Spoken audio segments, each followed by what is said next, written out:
Explore the world of filmmaking with real journeys. Each episode features filmmakers sharing their unique experiences, challenges, and triumphs, along with practical advice and tips for aspiring filmmakers. From veterans to emerging talents, gain invaluable insights from behind-the-scenes stories, perfect for film enthusiasts and industry professionals alike. Welcome to episode 2 of Real Journeys. Today's guest is Adrian Castro. Adrian Castro is an accomplished Australian filmmaker renowned for his dynamic and genre-blending approach to cinema. With a deep-rooted passion for 80s action films, kung fu movies, westerns, and horror. His notable works such as Enter the Dojo, Tiger Cops, Night Walkers, and Hidden Peaks showcase his ability to seamlessly integrate high-octane action. Adrian is a skilled fight choreographer, bringing authenticity and excitement to every combat scene. His expertise extends across various departments, including sound design, visual effects, and production management, making him a true jack of all trades in the film industry. So make yourself a coffee and sit back and relax and enjoy this video interview with Adrian Castro. You may even learn a thing or two from him about the film industry. Hey guys, welcome to another Real Journeys episode. This is currently episode 2, and I've got my colleague here, Adrian Castro, who is a filmmaker, director, action choreographer, I guess a film nerd too.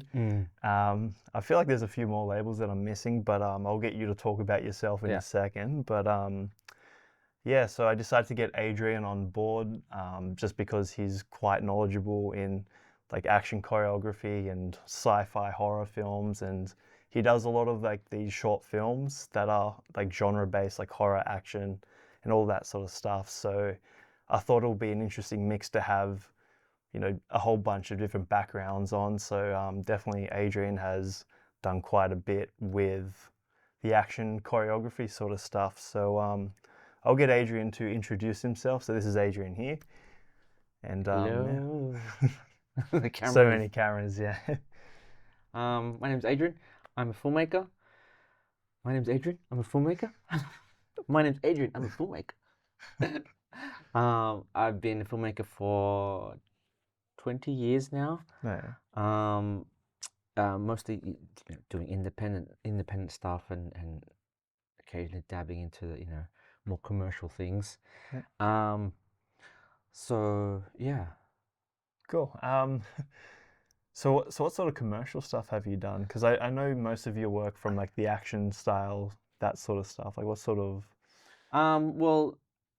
In 2017, I got to, as part of an initiative from ABC, Yeah. I believe. It's called the Fresh Blood series. I think it was series 2. Yeah. I applied and, I pitched for a project and I got in. So I got to do 3 6-minute short series, which was shown on ABC iView. So at the time, I pitched, it was an 80s Hong Kong action series, so it was called Tiger Cops. I didn't think they were taking it, but they took it in. Nice. So yeah, so that was my first official foray into like, commercial TV industry stuff. So that was a good experience of learning like how the system works and all the rigmarole, all the red tape. No, we'll probably talk about that a little bit that you later. go through. And then 2019, like another initiative came through with ABC again, iView and Create New South Wales. Yeah. It was called the Digital First Comedy Initiative. It was an initiative pitched to center on Western Sydney. Yeah. So me and my team, we submitted to do an 80s vampire series, and that got in as one of the shortlist ones. So I got to do an 80s horror comedy series. That was 6 episodes for like 10 minutes each. Oh, nice. And which was shown on iView as well. So that was interesting as well. So that was the next level of working in the system. So yeah. Probably before I go on to my questions, I'll probably just briefly talk about how we met. Yeah. Because we probably met back in like 2016, so about 8 years ago now. Yes. And it was probably the same project that I met Maria on. It was pretty much that police story tributes Oh yeah, girl force one. yeah. She did a little short film that was going to be screened in China. Yeah. I think someone specific there, and then yeah, that's where you came on board, where I Yeah. met you. It was, I have no memory of like actually meeting you. So like you yeah, just I was there. just there. Yeah. No, yeah, that was an interesting project because I remember like hearing about it, and I was like, I grew up watching Jackie Chan's Police Story, Okay. so I was like, as soon as I heard the Police Story in the title, I was like, I'm on board. So, I heard about you before I jumped in that project through another associate. I Oh won't yeah. name names, Was but it good or bad? sorry. Was it good or Oh no, bad? no, it was good. It was good. It was just yeah, yeah. So I got on board through that, and then yeah, I got in contact with Maria. I think I missed her email initially, and I'm like, "Where's the email?" I was like full waiting for it, and then luckily I remembered to check my spam, and it was in my spam folder. I'm like, "Oh, I just made it in time." Yeah. I think it was like the night before, sort of thing. Oh yeah, yeah. But she messaged me days before, and I was like, "Ah, almost missed it." So I'm glad I didn't. It was good. Yeah, It and was a then lot of yeah, fun. and then I brought you in to do to help shoot Tiger Cop Yeah. for yeah. So that would that be your first like um commercial thing, the Tiger Cop for ABC? I believe so. Yeah, it would have been. Yeah, yeah. I think I did.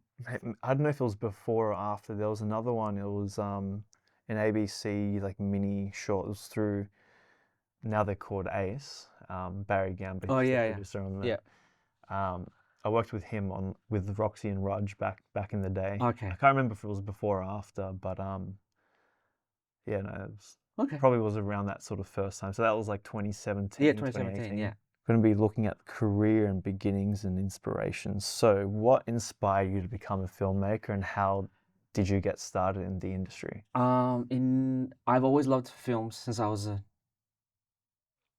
I don't know 5. Yeah. Okay. Because there's no streaming back then in the 70s, right? So it's just daytime TV. It was good because Friday nights and Saturday nights in Channel 10 there was like just Bill Collins. Bill Collins, he was essentially my TV teacher, right? I would learn from him, learn from like he would talk about the movie before the movie starts. He would talk about the movie, who made it, and all of that. And I was just like intrigued, and you can hear the music, and that's when I kind of fell in love with soundtracks. I love scores and like and then the posters. I love collecting movie posters, and you'd have the poster. So the whole package, like I love this. And then the movie would start, and it was the whole presentation and that feeling of going, watching a movie. And my parents were big film nuts, and they would, tell me story. They tell me like, mostly they were like Italian and foreign actors like Alain Delon and like this great or spaghetti westerns, and they were showing a lot of that on TV at the time, and like what's this? So through them I would be like, whoa, I'd like soak up. And it wasn't until in 1982 when my mum took me to see E.T. at the State Theatre in Sydney. When I came out of that, I said to her, that's what I want to do. So it was 82. I was 8 years old, and I said I want to make movies. And so from then on, I just I would just like absorb as much as I can. And it was great because back then on TV there would be like the making of specials of movies, and so I'd be watching that, and I'd be getting magazines, a lot of magazines like Starlog magazine and Bangor magazine, and just reading how things were made, and books, and it just absorbs, and then and also constantly watching movies, constantly just taking it all in, and so that was kind of my foundation, the knowledge of watching so many stuff and learning shots and how they did this and did that. And so as time went on, in her late 80s, first video camera, started making little shorts. And because at the time I was really heavily watching the Jackie Chan stuff, so, and had a lot of Chinese friends at school, and they would show me like the Chinese versions on VHS of those movies, because you couldn't get them on VHS. It was very hard. But like, here, watch this, and they'll take me to the Chinatown Twin Cinema, and I'd see a real Chinese film, and it was awesome. And so I'd be making my little action scenes and stuff because I was doing martial arts at the time, and I just recreated the Jackie thing, and it just went on from then. And as time went on, I went to film school for a year, and I got to actually play with film, which I just love celluloid. So I got to play 16 millimeter, make little things, and then after that, I decided. I think it was in 1996. I said I'm gonna make my first short film. Yeah. So I had the very first DV cameras that came out, digital Oh, video, yeah. little tapes. Yeah. And I made this, funny enough, a vampire detective story. It was like 30 minutes. Who makes a 30-minute short film, right? But I did it, and I hired out the art gallery that had a theater in there. Yeah. And we screened it at night, got everyone to come, and like now thinking back, like, why did I do that? All right. But it was the whole presentation of it. And then from then I just like, that was my trajectory. Like, I want to make movies. So Yeah. that was my first short, 96. And then I didn't make anything else until in 2011. Oh, okay.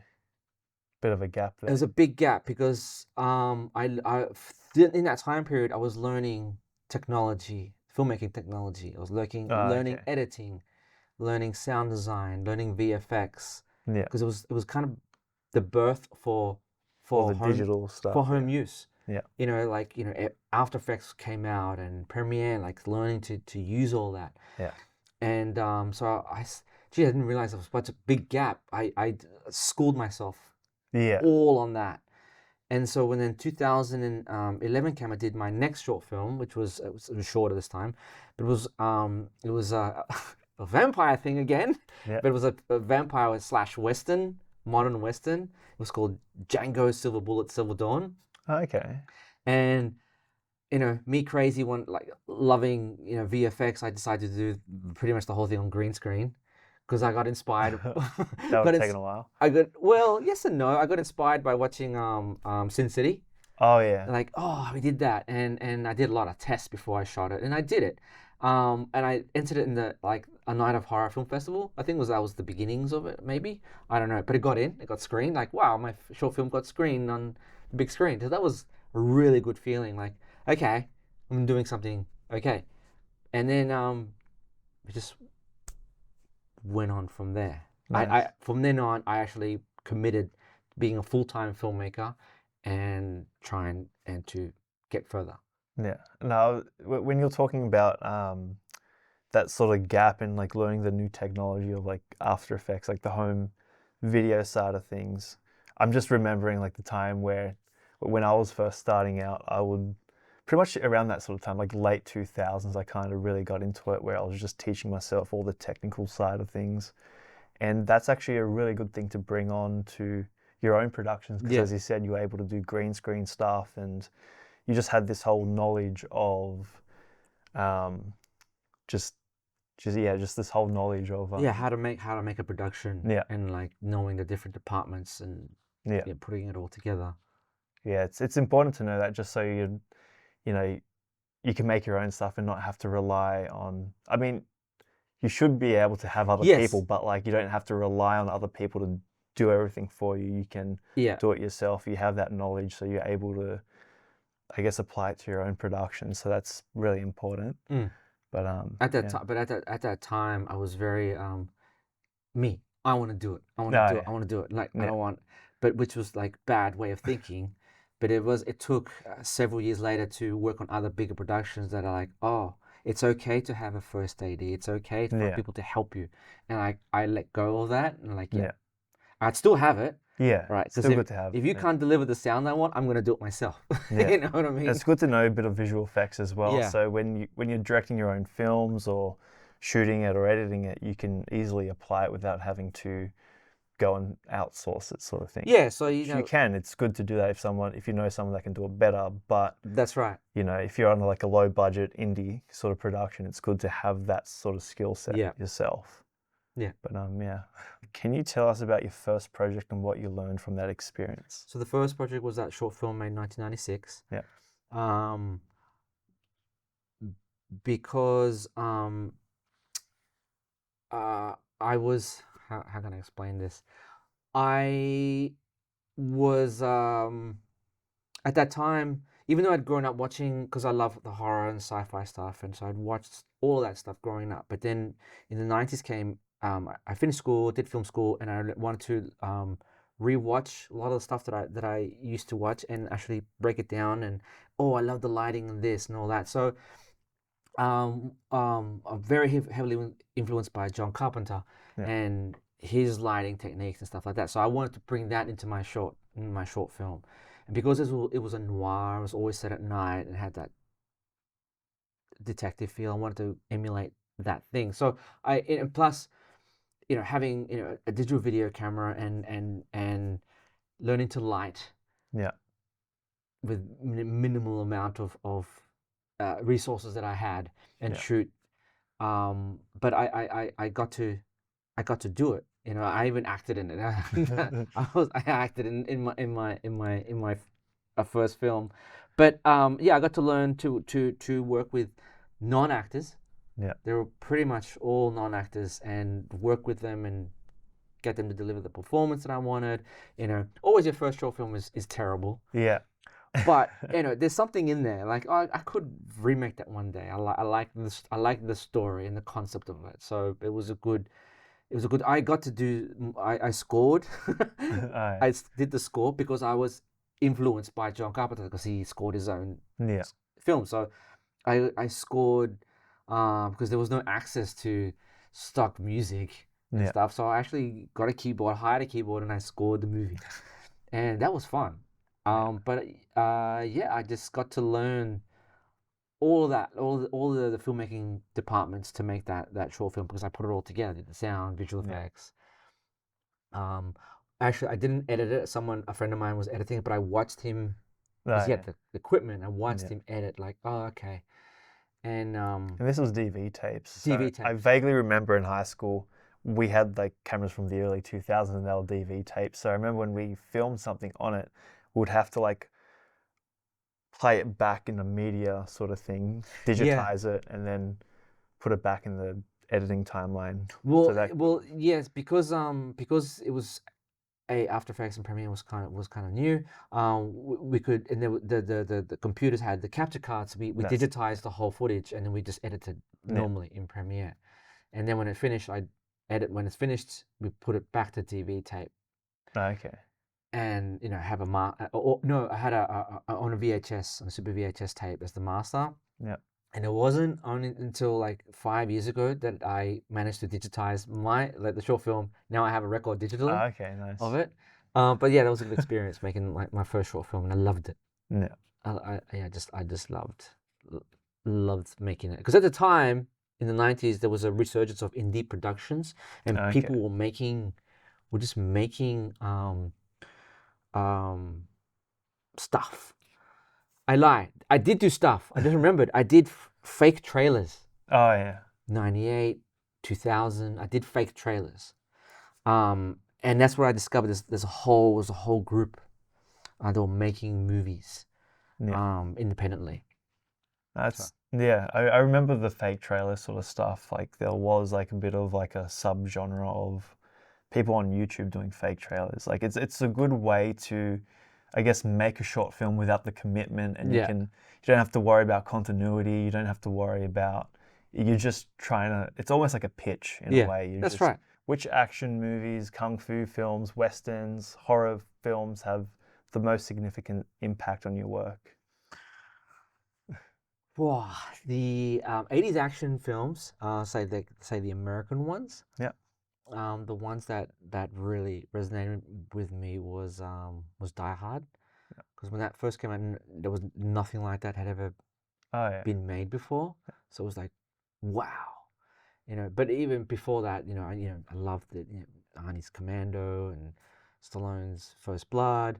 I love First Blood. I still watch that regularly. Okay. On VHS. You got a VHS collection going on? Yes, I do. Ex-rental movies. Yeah, there's so when Van Damme came out in '88, with Kickboxer and Bloodsport, like, oh, we all wanted to be like Van Damme. But those kind of movies resonated with me because I loved the action style, and I mean, there's so many movies in the 80s, so many action films. I can't name one because they're all influential because they're all so good. With the kung fu films, yeah, it was the Jackie Chan stuff in the 80s. Yeah. I love that, and I even love the Chinese ghost stories they started to do in the 90s, whatever. But those were big influence because I love martial arts and I love seeing that style of action because it was so fast and the choreography, and you never saw that in Western films. So that a big impact. And horror films, well, the early John Carpenter stuff. Like The Thing is the Thing. John Carpenter's The Thing. That's the greatest horror film ever made. Yeah. It still creeps me out, and it. When I watched that as a child, kid of the 70s, right? Yeah. That's okay. As long as there's boobs and butts, you can watch it, right? Yeah. But I'm watching that as a I don't know 10-year-old, and it freaking traumatized me. It did, but it's so impactful and like whoa, the way it was made. Oh, actually, before that, I saw Invasion of the Body Snatchers 1978 version with Donald Sutherland. That people of my age who saw that as a kid, you know what I'm talking about. That ending, okay? That ending just scarred me. It just scarred me for life. I don't think I've seen that one. Okay, but that movie, the way it's a great. You should watch that for the cinematography because they used natural lighting, just natural light, one light or whatever. So it felt real, right? And it was like a lot of handheld stuff. So it looks like it was actually happening, which was unheard of back then in the 70s. For a major film.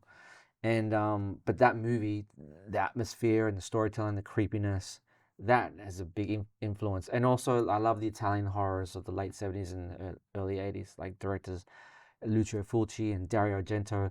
Massive impact. Yeah. I love that horror stuff. I'm drawn to that. The really visceral, hardcore gore horror. Yeah. The stories, they don't make sense. They never did, right? But it's just like there's something about them that just made you feel yuck. Yeah.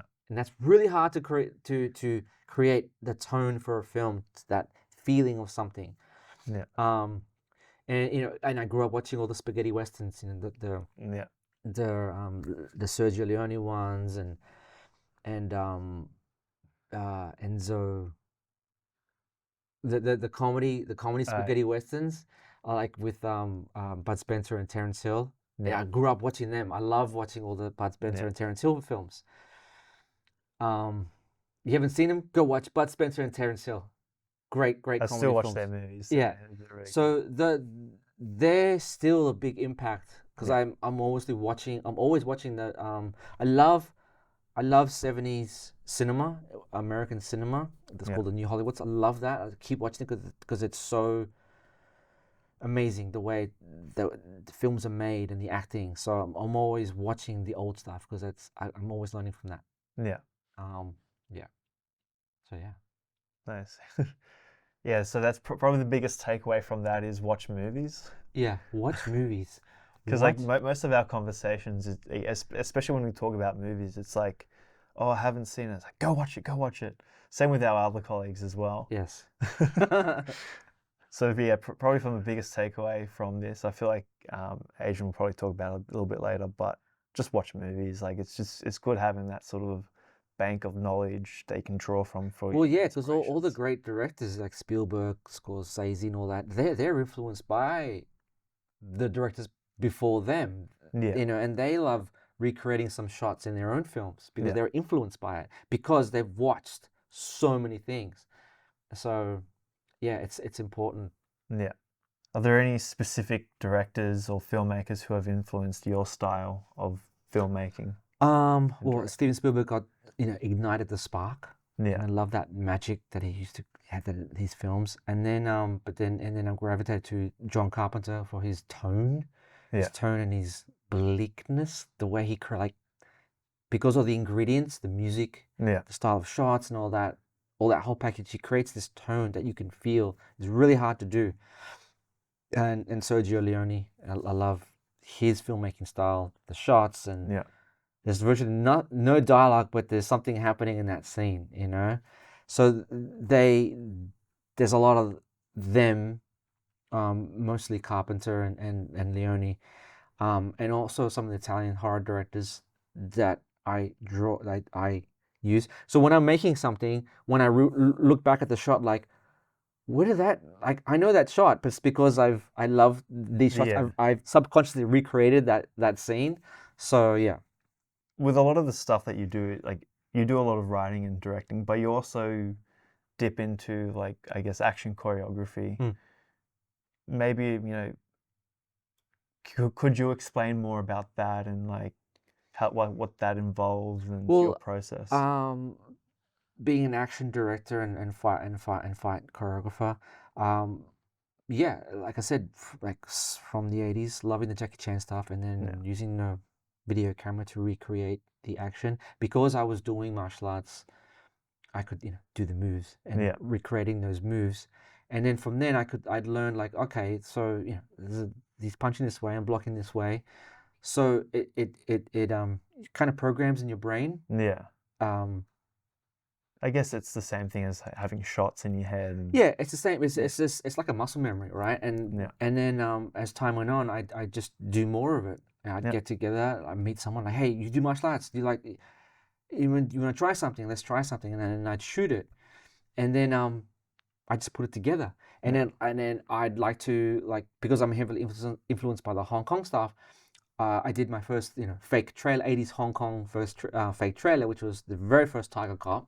Yeah. And I made it sound like it was from the 80s. I made it look like I got the film stock Yeah. and the moves. So we choreographed it, very, very, very well. So the moves flowed. And then when I put it together, it looked like something from that time period. And when we put it online, people were like, I don't remember this film. Where can I watch it? So, it worked. I've actually seen those comments. Yeah. So I just love doing the choreography and learning different styles of martial arts and weapons or whatever.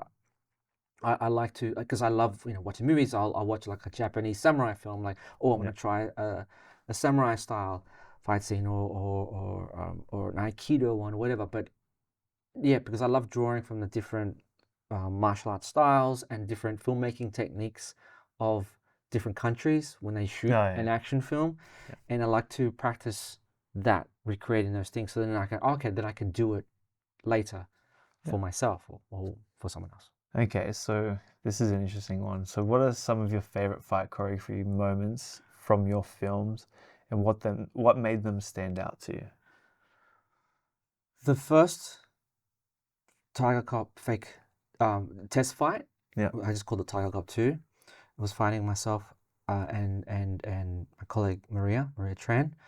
It was the first time that I actually tried to do the Hong Kong action stuff, and I wanted to make it look exactly like it. So they have a particular way of moving. It's very fast, very fluid. There's no breaks. It just flows. Yeah. So when we did it, it worked. It was magic. Like, whoa, right? So that's my favorite. Like, it was the first one because it worked. So that gave me inspiration and like confidence. Like, okay, let's do more. Yeah. And then when we got to do for the ABC one, I choreographed Maria against another guy, and they did the movements and it flowed as well. So that was really cool. That worked. And then when I choreographed Stephen Oliver, because he was a Tiger Cop, because he's a big martial arts nut. He loves it. And when he fought against three bad guys with the poles, Yeah. and it just worked. So I think that those are my favorites, and I'm always trying to I always want to Yeah. top myself for the next one. Okay, how do you balance storytelling with action sequences to keep the audience engaged? Because my thing is that Hong Kong style, that in that type of action, there's a lot of storytelling happening in the action, specifically with Jackie Chan. He's telling a story. Yeah. So that's how he adds comedy to the fight scene. So it's not just a matter of just fighting, because I hate that's just boring. There's a lot of films and that people do is just fighting, and it's boring. But like, I like to tell a story. So why is the hero fighting, what's the hero going to do while they're fighting, how they're going to overcome the challenges, and it's always broken up. There's, it's not one constant thing that's broken up. There's ups and downs. So putting the story into that action sequence, so that's how people get engaged. Like, what are they going to do? What are they going to use? Oh, that looks cool. That's pretty funny. So what are some of the biggest challenges you've faced as an independent filmmaker? It's always, with any filmmaker, it's money. Yeah. Right. But always had to work around that. It's always connecting with like-minded people who they don't care about the money. So it's like, let's get the job done. Let's get the story done. Let's get this thing, because they're all excited about it. One thing that I've been told is I get people excited because they just like, yeah, let's do it, Yeah. So that's one of the challenges, is money. But I think for an independent filmmaker, over time, it's learning, the field.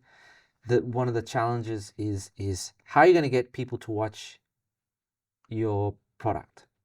Yeah. And learning throughout the years how to play the system, not the system, but play the field to get people to watch your thing. What platforms can you use, what social media stuff you can use like now, and how to get people engaged to actually like, oh, let's watch this. So that's one big challenge. That's always a constant evolution of trying to get people to watch your thing. Okay, how do you overcome budget constraints while maintaining high production quality? This is a good question. Thanks, AI. Again, with most of my stuff, because we're just mucking around, we just do it. Yeah. And because I've trained myself in the other departments, right? When I put it together, I can make it look like it costs hundreds of thousands of dollars. By the editing, by the sound design, by the film quality, whatever. So because we did a that fake trailer, Dragonfire, the 80s Die Hard ripoff. I wanted to make an 80s Die Hard thing. I'm always trying to experiment, trying to do things that I love. And so when I put that together, we had big distributors going, oh, can we see the film? And like, nah, we just shits and giggles, right? But it worked because I made it look like it was an expensive thing, using stock footage of explosions and shit like that. So, but that's because I had that foundation of learning how to put things together and all that real nitty gritty technical stuff, going as much as like learning the film stock of the 1980s, what they used, and getting that LUT for that and putting it on. So, because just learning that stuff from when you're starting out does help. Pretty much as what we were saying earlier. It's good to delegate tasks, but then it costs money to get a visual effects artist, to get another sound designer on, to get I don't know, I'm running out of ideas, like special effects, that's right, all of that sort of stuff, just to make it look higher budget. But if you can do it yourself, you'll impress a lot more people. Exactly. It's just good knowledge to have in general. Well, another director, like you said, it was Tarantino and Rodriguez, because Rodriguez, he gave me the inspiration of he just did everything himself. So like, oh, I can do that myself. So that's where I got that from back in the 90s. Like, well, I'm gonna learn all the stuff so I can just do it. So that was a big inspiration. Okay, can you share any memorable behind-the-scenes stories from your projects like Enter the Dojo or Tiger Cops? Memorable behind the scenes. Went to the Dojo. We did 2 of them. That was my that was like a short, like a bigger short to do like action design, and that was good. It was a good experience. And the second one, we actually started doing like wire work in that. So it was my first time, like seeing how to do the wire work. So that was fun. I'd love to do more wire work stuff in the future. And Tiger Cops, it was all memorable because I just got to do what I love. Yeah. Just to do action and work with, Stephen Oliver, Yeah. hilarious comedian, and working with him, kind of, it's kind of like a, we're just little schlebs, Yeah. and this guy's a celebrity. So it was my first time working with, like that, and actually directing and being comfortable directing someone with a name. Yeah. So that was like, okay, that was a good experience, and that was memorable. Yeah, Stephen Oliver is pretty cool. I remember because we worked with him on Tiger Cops. That was like 2017, That was 2018. yeah. I think I worked with him on another project, maybe 2020, 2021 or something like that. He still Okay. remembered me. I was like, oh, okay. So that was cool. I Yeah. was like, oh, how's Adrian and Maria doing? Like, yeah, they're good. What is it like working in the Australian film industry, and how does it compare to other markets? Hmm. Um. Let's just bag out the industry. um. Well, because because I came through just learning everything and just Yeah. doing stuff because I just love to do it, and then working on say a bigger production. Yeah. Because I like, sometimes I just jump on as a production assistant, Yeah. just to some money, and also just to see what other people are doing, Yeah. and then seeing that everyone's got a delegated job. You do this, you do that, and I'm like, why are we taking so long to do this?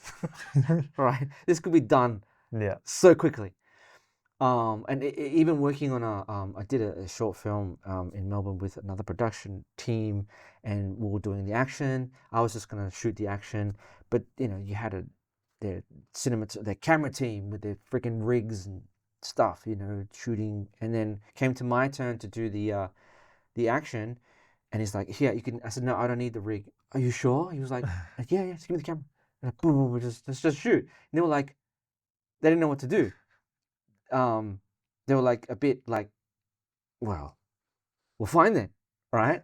But it's like, we just want to get the job done. Yeah. So I'm seeing like, and I sometimes I do come across like, that that I get, looked down upon, because like, oh, you do all that, right? And then, but I'm a director. Yes, yeah, but at least I get the job done, Yeah. So there is a lot of that. I know everyone has their job, but it's like, um what I'm trying to get to Yeah. is that yeah, there is a lot of pushback because I wear so many hats, Yeah. and look, they don't like it. Um Whereas when I worked with a Chinese team on when I filmed a feature film here, they wear all hats. They just like they just get Yeah. get the job done. So yeah, that's Hmm. that's what I've come across, is that it's that, this is my position, and that's that. Yeah, it's interesting because yeah, a lot of people don't like, depending on what department, they don't like being told what to do and all that sort of stuff. So they like to keep to their own sort of roles. But I know personally for me, when I work on film shoots, like I remember with that horror film that we shot with Maria, I was setting up the camera, I had the big rig going on, and then Maria had an idea for a shot, and then I just passed her the camera. I'm like, here, it's all set up. You've got the angle, Mm. that you want. Like same with like Tiger Cops and like Night Walkers, for example. If you have like a specific idea, I don't mind just passing you the camera just because it's going to get done quicker Mm. than trying to get me, especially if it's like a fight choreography bit, and maybe I'm not moving the correct way and the right timing and Yeah. stuff, and you have that in your head. It's just easier to pass that over to you, let you handle that scene or whatever. Yeah. I just make sure I step back in a way where I'm just looking at the lights and exposures and making sure that's all correct. But I know as a camera operator, a lot of other camera operators have egos and they don't want, they just, it should be done this way and not the other way. Yeah. I think there was like, when they did the maximum choppage No. SBS, they had their own camera team with Yeah. like no action experience, and it showed on screen, and like we were like, hey, let us do it. Like, no, we know what we're doing. Okay, speaks for itself. So yeah. So it's just better if there's somebody that knows what they're doing. You're just better off passing the camera over to them and just be like, you shoot it. But yeah, it is that ego. But and funny enough, the film industry is Yeah. ego driven. It is, yeah. Which is a shame, but it is what it is, I guess. Unfortunately. It'd be nice if people could change, but I don't think people change. Well, if they can. If they have egos, they just don't want to change. Yeah. But I like to think I don't have an ego. I go in and, if somebody has a good idea, I'll take it on. Like even working with Paul Fennick, I've noticed there's been times where I've suggested stuff and he'd take that on, so there's none of that. Considering he has like a higher sort of role and I guess position on set and just, being super experienced and all that sort of stuff, it's good to see that people like that don't have an ego or, you know what I mean? Like there is still that risk of being that head honcho, having to make sure everything's done correctly and to a degree, but being able to be like, oh, okay, he even took on like what some of the production assistants were saying at some points, like he doesn't care if it's a good idea, it's a good idea. Yeah, that's good. So not everyone has an ego, but there's a lot of them out there that do. Yeah. How do you see the future of the film industry in Australia, especially for independent filmmakers? I don't know. There's something happening right now. There's a thing happening. There's a shift. There's a lot of independent filmmakers making stuff. Yeah. I see it mostly in the horror genre because I love horror, but they're making stuff and so there's a lot of that happening. I think because there is more the streaming platforms. Yeah. There's now the doorways open now for more Australian content, which is good, but it's still the same kind of content. Okay. That we're seeing. It's like a lot of outback stories. Oh yeah. And it's like, where's the genre stuff? We want to see genre stuff. Because there's a lot of talented filmmakers, independent, that are making stuff that's mostly genre stuff, right? Yeah. I think there needs to be more of a push, like especially the indie stuff, to get their stuff seen. Yeah. I think that's the key, is get it seen. Especially internationally. Yeah. Because they just soak it up. If you get it seen, then it can open, doors. So yeah. And how can people get their stuff seen? Well, it's learning, understanding, distribution platforms. Yeah. Now because there's so many ways to get your movie seen. It's just a matter of being smart and learning, what's the best platform for me to get your film out there. And, social media is great to, promote your stuff. Yeah. If you got the coin, it's good to save some money to put in that that paid ad on Facebook, and get your target market. Your target market, who can you direct this ad to in your target to get your project seen. Yeah, it does work. Yeah, I read an article. This Scandinavian team or Swedish team filmmakers, they made a Viking series, comedy Viking series, Netflix, and they put, I don't know, 25 grand or something in social media ads, but they knew the market, how many of their country people were in one area, and they targeted that. And then their viewership skyrocketed in Netflix, and they go, how did that happen? Because, they did their research. So there is ways of doing it, and just being smart about it. What advice would you give to aspiring filmmakers in Australia who want to break into the industry? Skill up on your skills, whatever, as a filmmaker, as a director, writer, whatever, and don't sit and say, I'm just going to wait for the perfect script, or I'm going to wait till someone hires me. And no, You have to do your own stuff. You got to make your own stuff. Have a body of work, because if they're going to hire you, they want to see that your body of work. Yeah. So if you're really passionate about filmmaking, then you make stuff, Yeah. because then that's how you learn to get better at it. That's the only way. And so have do stuff, and then there's a lot of initiatives out there, with Screen New South Wales and Screen Australia and so many other departments that have initiatives for like emerging filmmakers and stuff like that. Like, apply. Yeah. Apply. Try and get your stuff made. Connect with other filmmakers who are probably on a higher level, and work with them. And that's the only way. Yeah. You can't really do it on your own. It is a team thing, and you need to this is the ego comes in. You need to let go of the ego, and you need to be prepared to take criticism and take it and like learn from it, and like, okay, how can I do this better? Because then you will get better at it. Yeah. But yeah, it's connecting with other filmmakers, and doing your research, doing your homework on other filmmakers and projects and who's doing what, and getting on board with that, and pushing your stuff out there. Film festivals are great. Yeah. But be smart about it. Don't just put it at the Cincinnati Film Festival. That's like, yeah, great. But if you're like say like you're a horror filmmaker, well, pick the big horror festivals. Yeah. Target them.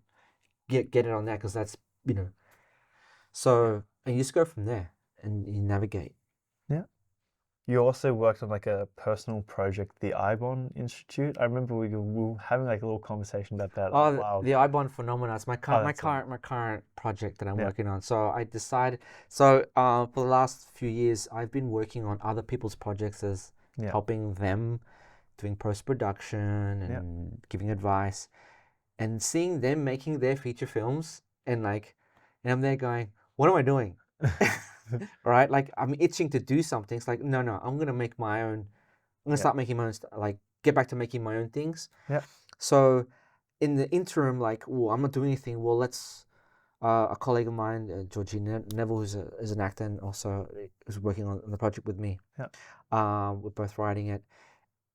We decided, well, let's do web series, but I love something easy and doesn't cost anything to do. I can do from home. Yeah. So she introduced me to the analog horror genre, which is a subgenre of the found footage horror. And like, watch this, like all these, there's a lot of analog horror videos, like, oh my God, this is so cool and creepy. I want to do something like that. So we decided, well, let's just create a story and do an analog horror series. And then it's currently still in production. I'm trying to finish episode 3. It's taken like almost a year to finish episode 3 because I'm doing it all in Blender. Yeah. So it's a 3D program. Again, I love learning new technology, and we decided, well, let's when this finishes, let's do the feature film version of that. So we wrote the screenplay for it. We got it into the Dark Nights Film Fest. Oh, nice. Didn't think, we're just like, yeah, let's enter it. But like, that's the journey that I'm gonna take next year, 2025. Trying to get this feature film going, of this the IBON phenomena, this horror film. How has it been trying to learn Blender? Because I remember, I think I was telling you this. I tried learning Blender many years ago. I just couldn't crack it. Just could not stick. It was, at the beginning, it was very overwhelming. It was very like, oh my God, right? Yeah. But going to the University of YouTube and learning tutorials on certain things, then I could pick up. I pick up things quickly. Pick up how to, because there's no point in learning Blender the whole thing, because it'll blow your brains out. Yeah. It's so huge. But it's learning specific things that I want to do for a specific scene. Yeah. So okay. So I knew how to, like, I bought a hallway, right? A medical hallway. Instead of building it, let me buy it and I'll just modify the images. Like, okay, then I learn how to do that. Learn how to move the camera through the environment. So that took months to build like 2 levels in a giant cavern, maybe more. And it took still months to render a 3-minute scene. Monthly, so you just had the computer going and just I churning did, out. and then a friend of mine bought a more powerful computer. I said, hey, can you render this 3-minute sequence? He goes, yeah, which did it because it would take me 2 weeks. It took him 5 days. Okay. Right. So Much yeah, better. I'm almost finished. Hopefully next week I can finish episode 3. Oh, nice. And then move on because that's the biggest one that Because you've episode. already released like 2 2 episodes. episodes, yeah. One did pretty well, 3K views or something like Yeah. that. So I was stalking your page last Yeah, that's night. all right. It'd be good to get more views, but like it's just getting the project out and then using that as the backstory for the feature film. Yeah. So when we do make the feature film, like here's the backstory. Everyone goes to watch the backstory. Oh, so yeah. I have a plan for things. Nice. So can you describe the process of choreographing a fight scene from start to finish? Like what is that like? Well, for example, there's a story that's happening in the thing. So the good guy is going to fight the bad guy and why. And then so we know that this is the setting. Yeah. And this is the location and why the good guy is going to fight the bad guy. So we know this. And then I will say that's when I begin to like, okay, what kind of fight scene is it going to be? What kind of fighting style? So I know the good guy is going to have this particular fighting style. Yeah. Okay, so then and the bad guy is going to have a different fighting style. So like karate and kung fu, for example. And I said, okay, that's what's going to happen. Then I start creating the moves. Yeah. Pretty much. So what I do is I'm the good guy. I'm going to do punch, punch, kick, kick, and stand here. And then I'll go to the other side and I'll be the bad guy. And then, because I remember moves, I go punch, he's going to punch, I'm going to block. And then I have a feel of it. And I like that. And then when I get together with the actors, I say, all right, this is your move. And this is your move. Go slow. I want to see how it looks. Yeah. And then like, oh, it looks okay. Oh, let's tweak this, add this move. And then like, okay, that's good. Now just do it faster and faster and faster. And like, yeah, I'm happy with that. So that's how I do it. What are some of the unique challenges of working as a fight choreographer and how do you address them? Mostly is sometimes working with people who don't have a lot of screen fighting experience. Yeah. I've worked with people, so for example, Stephen Oliver has never had screen fighting experience, but he comes from a dancer's background, so he knows how to move. Yeah. So when I taught him the moves, it just came naturally to him because he's a dancer. So that was really good. So, and also coming across people who'd never had screen fighting experience and working with their own limits. Yeah. So I can deconstruct the fight scene. So, well, you're going to do this instead. Yeah. And the challenges, well, again, because of resources and money, I can't do bigger things. Yeah. But like, I'll store that for later till I can do the bigger thing. But I get it, I try to get as what's in my head on screen, and I usually get it. You kind of already talked about the Arbonne Institute, but any other things. But can you tell us about any upcoming projects you're working on? Apart from the feature, I going to make another Tiger Cop short. Oh, yeah. In I think December. Yeah. We're just preparing, getting that ready. We're going to have Richard Norton in it. Nice. Guest starring because he's in the series as the main villain of the hero. Yeah. And like I wanted to get him back in, and do a bit more this time. So we've got him back. And so I'm really looking forward to that because that's going to be like my next level. Like I want to do bigger action in that short. So that's for me. It gets to one because I love doing it, and two, I like to try new things as a director and as a choreographer. And it's like can I achieve that goal? So I really want to try it. So I'm just working on that. I'm also working with a Melbourne-based filmmaker. Yeah. Producing his short horror film, which is like a prequel to his feature film, which I want to produce as well. It's an 80s style horror film. Like I really love the project, so I'm working on that. Yeah. Okay. Are there any new genres or styles you're exploring in your upcoming films? Not new genres, but more so filmmaking styles. Yeah. So, for example, in the short horror film that I'm producing, I'm also going to shoot it as well.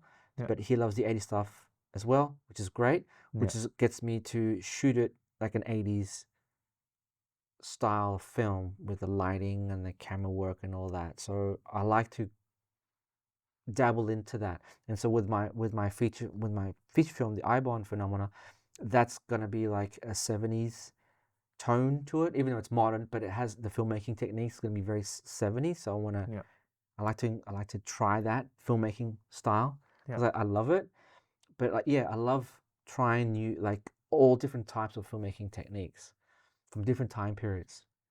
Because it's a skill level that, not many people do. Yeah. You watch a lot of period films, like big movies, and it just looks, or even TV series, but it's just like, it just looks like modern, Yeah. you know? When you Like look, Stranger Things, for example. that's pretty good. Okay. They did it, they actually made an effort to Okay. do specific filmmaking techniques and the look No. of the 80s, which is like, all right, so I'm pretty impressed Yeah. with that. But the film, The Holdovers, it won an Academy Award just this year. Sounds familiar. Yeah, it's a drama film, Yeah. comedy drama, but you should watch that, right, Okay. for the cinematography. No. But that is set in the 70s. But the director, this is very rare. There's only three. I'm just saying from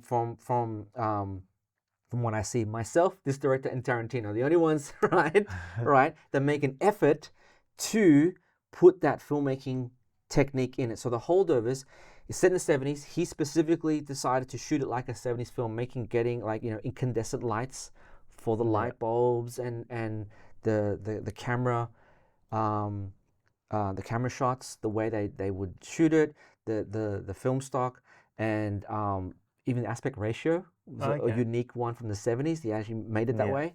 So where was I going with this? Like a lot of genre, like period films don't.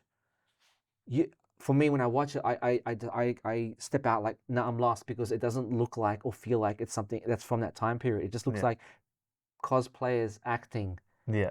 in a thing that's set in the 90s. It's like, no, you're gone, because it's like, that's not how it was.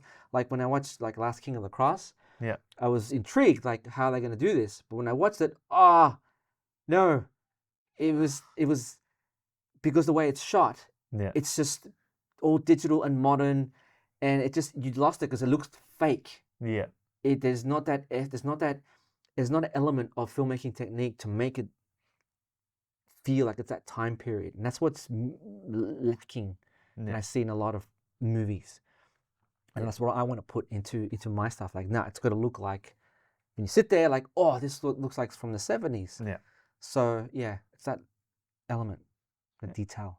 Yeah, it's almost like Night Walkers, because I remember researching a lot of 80s stuff and how they did the filmmaking techniques. So I remember I had my red headlights, which is like those incandescent ones. So, a lot of hard lighting, because a lot of modern stuff is like soft and beautiful and stuff like that. There's a lot of blues and shadows. Shadows, yeah. So it was basically, researching that genre that you're trying to recreate. So filmmakers out there, if you're doing a specific genre, just research it. Think about how you would have put yourself in the shoes of if you were in the 80s and you're making it then. Of course, you can use modern camera equipment to make things easier, whatever, but how did they shoot it? Was there a lot of tripod shots? Was there a lot of, if there's a hard light, if it's hard lighting, recreate that hard light. Don't worry about softening the light and making it look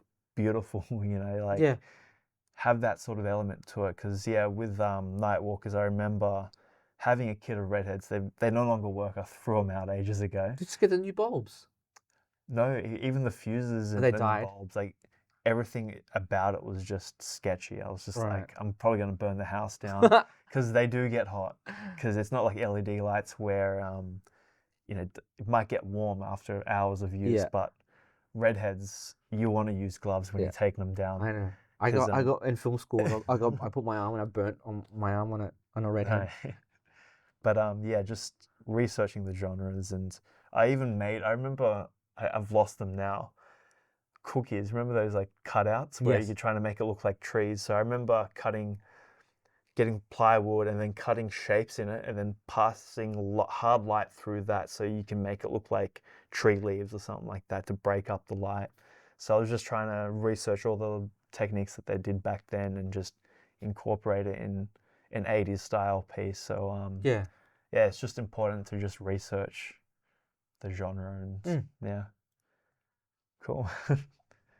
That was just my little tidbit on It's that. good. Just thought I'd throw it in Kids there because learn. I realized we forgot to talk about Nightwalkers. We're talking about all the other stuff, and I'm like, I should get Nightwalkers in there because that was a really fun project. What was Yeah. your take on that? Because I wanted to make an 80s style, very, heavy, because Nightwalkers is inspired by the Lost Boys. Yeah, And so I wanted to make, the Lost Boys yeah, esque thing, and got to make it. So I want to have a lot of the filmmaking techniques of it, and the comedy, the dialogue, and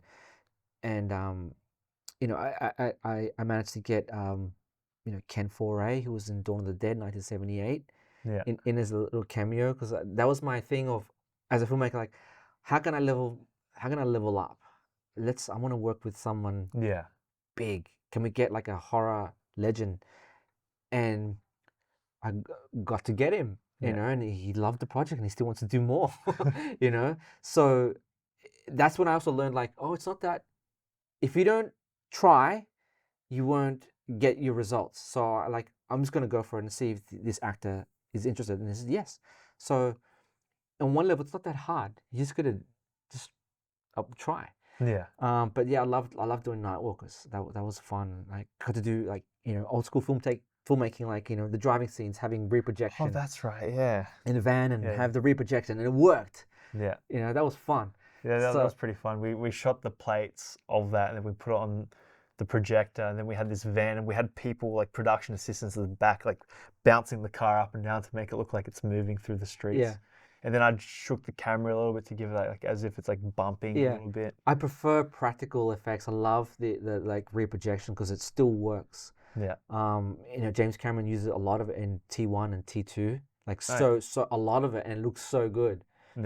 He even did it also in True Lies, a Yeah. lot of reprojection stuff, and yeah, I prefer that.